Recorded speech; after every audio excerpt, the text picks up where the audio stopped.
علی رضی اللہ ہماری جان ہے، ہمارا ایمان ہے، ہمارا وجود ہے، ہمارا امیر وجود ہے علی ولی اللہ۔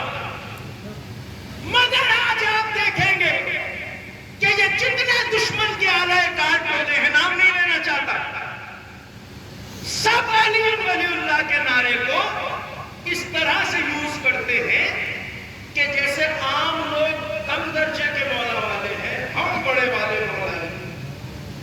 علی ولی اللہ، علی ولی اللہ، پتہ چلا کہ نماز کے تشہد میں بھی شہادت ثالثہ کو لانے کی ضد لگائے بیٹھے ہیں۔ ہمیں کوئی غرض نہیں ہے، ہمارا ایک اصول ہے کہ چاہے حضور امام کا زمانہ ہو یا غیبت امام کا زمانہ، ہم کبھی جذبات کے پابند نہیں ہوتے، حکم امام یا نائب امام کے پابند ہوتے ہیں۔ شریعت جذبات سے طے نہیں ہوتی، شریعت حاکم شریعت کے حکم سے طے ہوتی ہے۔ اچھا، اب ان کی کوشش کیا ہے کہ اپنے آپ کو بڑا مولائی دکھائیں۔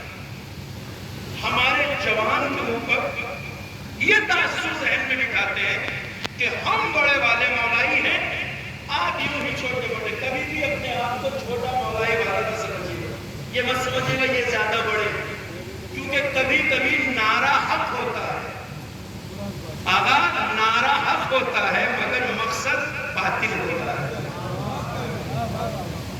عقلمند انسان وہ ہے محترم کہ جو نعرے کو دیکھنے سے پہلے نعرے کے مقصد کو دیکھے۔ کیا کہنا، نعرہ کیوں لگایا جا رہا ہے یہ دیکھنا ضروری ہے۔ کبھی کبھی نعرہ علی ولی اللہ حق ہے، ہماری جان ہے، ہمارا ایمان ہے، ہمارا وجود ہے، نعرہ حق ہے، مگر کبھی کبھی مقصد باطل ہوتا ہے۔ اسی سکین کے میدان میں اسی جاہل ٹولے نے اپنی جہالت کے نتیجے میں جب ہار دیکھی تو انہوں نے علی کے خلاف ایک نعرہ لگایا، اور میں اس نعرے کی وضاحت آپ کے سامنے کرتا ہوں۔ نعرہ کس کے خلاف لگایا؟ علی کے، اور نعرہ ایسا تھا کہ جسے علی نے بھی غلط نہیں کہا۔ حالات کو حالات سے ملا لیجیے، نعرہ ایسا تھا کہ جسے علی نے بھی غلط نہیں کہا۔ کمال ہے۔ اب دیکھیں، تاریخ مجھے سنانی پڑے گی آپ کو، جلدی سے مختصر لفظوں میں بتا دوں۔ ان جاہلوں کی وجہ سے، ہٹ دھرمی اور پوڑ مغزی کی وجہ سے یہ جنگ رک گئی جو جیتی جانے والی تھی ایک حملے کے بعد، جنگ رک گئی۔ اب کیا ہوگا؟ بس اب فیصلہ ہوگا۔ فیصلہ کیا کہ علی خلیفہ رہیں گے یا معاویہ؟ خلافت میں ہی تو لڑائی تھی نا، تو فیصلہ کیسے ہو؟ کہ بھائی قرآن رکھا جائے، ایک آدمی علی کی طرف سے آئے، ایک امیر شام کی، دونوں بیٹھ کے فیصلہ کر لیں کہ علی حقدار خلافت ہے یا امیر شام۔ ایک خیمہ لگایا گیا، اس میں قرآن رکھا گیا۔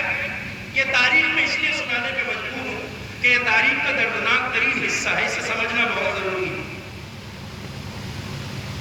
بس اب ایک آدمی امیر شام کی طرف سے آئے گا، اس نے کسے بھیجا؟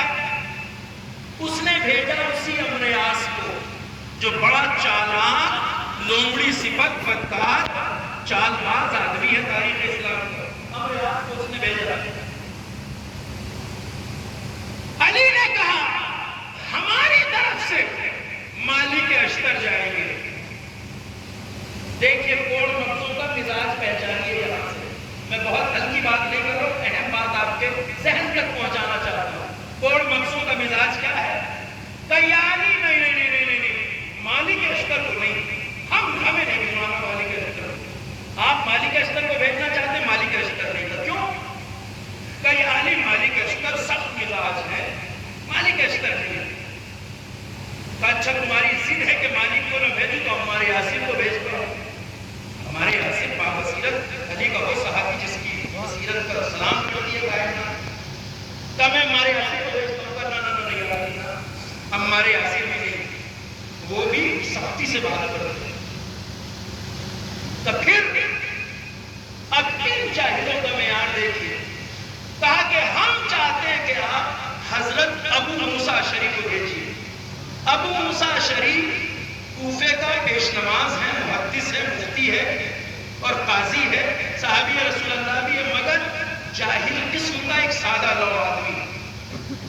علی نے کہا یہ سادہ لو ہے، یہ احمق ہے، اسے بے وقوف بنا دیا جائے گا۔ تو نہیں علی یہ نمازی ہیں، یہ مفتی صاحب ہیں، ہم تو انہی پہ راضی ہیں۔ ایک بات گرہ سے باندھ لیجئے، علی کون ہے؟ امام وقت۔ علی کون ہے؟ قائد۔ علی کون ہے؟ رہبر وقت۔ سبحان اللہ۔ جب کوئی قوم اپنے رہبر وقت کے سامنے زبان درازی شروع کر دے، سمجھ لو وہیں سے اس کا زوال شروع ہو جاتا ہے۔ صلوات پڑھیے بر محمد و آل محمد۔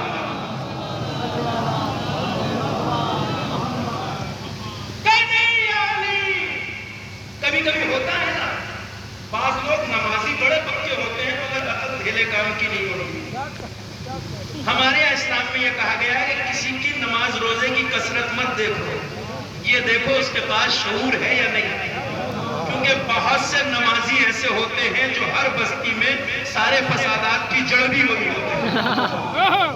پکے نمازی ہیں مگر ہر جھگڑے کی ٹانگ آپ کو نظر آئے گی۔ کثرت نماز روزے کی نہیں دیکھنی چاہیے۔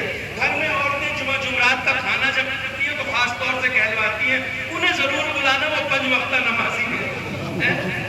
تو بھیا دیکھیے، پہلے نماز روزے کی کثرت مت دیکھیے، پہلے یہ دیکھیے کہ عقل کیسی ہے، شعور ہمارے مطلب کا وقت خدا ہے۔ علی نے کہا یہ ہمت توڑ مت، یہ دھوکہ کھا جائے گا۔ کہ نہیں جی یہ نمازی ہیں، مفتی صاحب ہیں، ہم تو انہی پر راضی ہیں۔ علی جیسے امام حالات کو دیکھا، مجبور ہو گئے۔ علی کی طرف سے کون گیا؟ یہی ابو موسیٰ شیخ۔ اور نتیجہ تاریخ میں اتنا تلخ نکلا اس واقعے کا، میں ظاہر سی بات ہے دامن جب اپنی اتنی گنجائش نہیں کہ تفصیل عرض کروں۔ جیسے ہی یہ خیمے میں پہنچا اور کہا چلو بھائی قرآن کھول کے بیٹھو، ہمارے ہاتھ سے فیصلہ کیا جائے علی حق پہ ہے یا ابو شام۔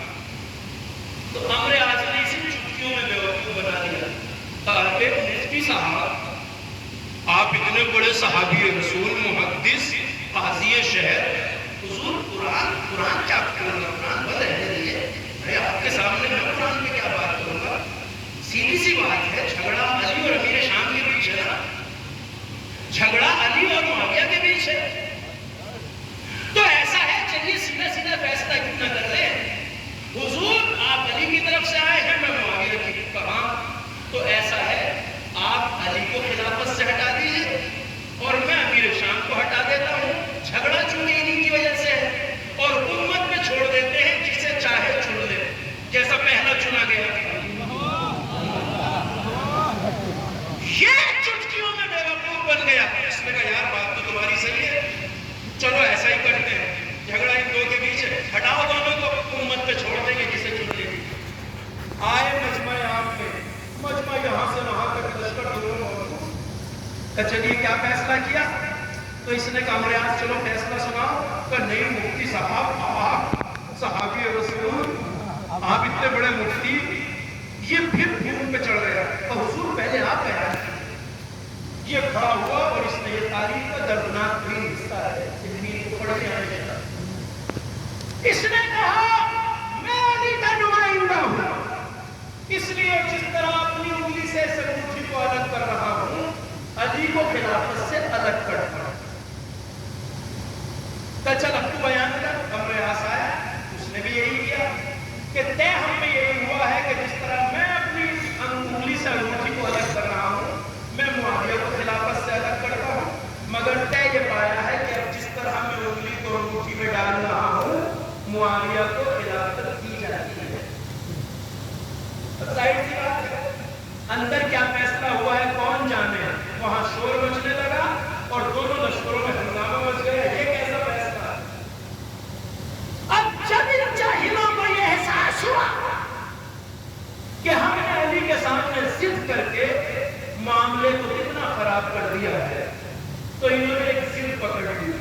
جاہل کا مزاج یہ ہوتا ہے کہ وہ اپنی غلطی نہیں مانتا، ہمیشہ اسے کتنے میں بدل دیتا ہے، تاکہ تاریخ سے سبق لے اور اپنے زمانے کے حالات کیسے منتبک کریں۔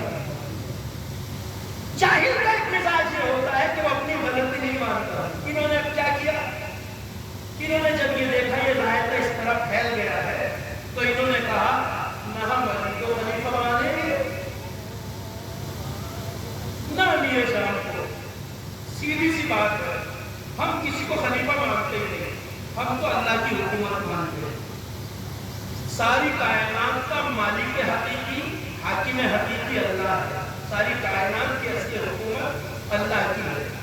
اس نے اپنی معصوم ہستیوں کو یہ وقت ولایت عطا کیا ہے، وقت حکومت۔ انہوں نے کیا کہا؟ قرآن میں ایک آیت ہے، ان الحکم الا للہ، حکومت اللہ کی ہے، یہ اعلان بالکل واضح ہے۔ انہوں نے ایک نعرہ لگایا، لا حکم الا للہ، حکومت تو بس اللہ کی ہے، نہ علی کی نہ امیر شام کی۔ امیر شام تو یوں توڑ دیا، اصل بغاوت علی کی حکومت سے۔ لا حکم الا للہ، علی خیمے میں بیٹھے تھے اپنے اصحاب کے ساتھ، کہا مالک کجی مولا، کہا سے کجی مولا، کہا میدان میں لگتا ہوا نعرہ دیکھ رہے، کہا مولا، کہا یہ نعرہ جو لگ رہا ہے لا حکم الا للہ، حکومت بس اللہ کی ہے، کلمۃ حق و یراد بہا الباطل، نعرہ